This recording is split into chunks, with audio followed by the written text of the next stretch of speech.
तो चलिए, नमस्ते प्रणाम दोस्तों। कैसे हैं आप सब? मेरा हालिया न्यूज़ में आप सभी का स्वागत है।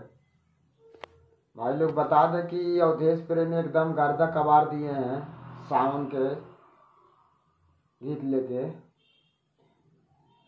एक उनका गाना सॉन्ग आया है जो कि एक दो दिन हो गया। उनका एक सॉन्ग आया है, काफ़ी वायरल चल रहा है। महादेव था सावन के गीत था।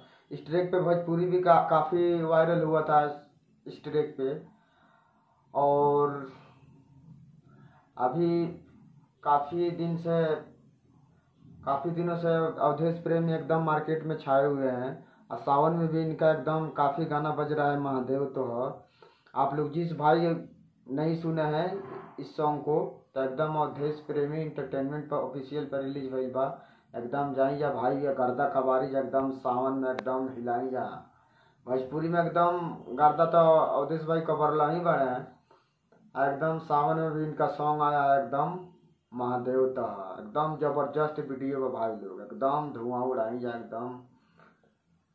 अब मेरा वीडियो को आप लोग शेयर कीजिए, मेरा चैनल को आप लोग सब्सक्राइब कीजिए, ताकि कोई ऐसा मैं वीडियो बनाऊंगा तो नोटिफिकेशन आप लोग के पास पहुंच जाएगा।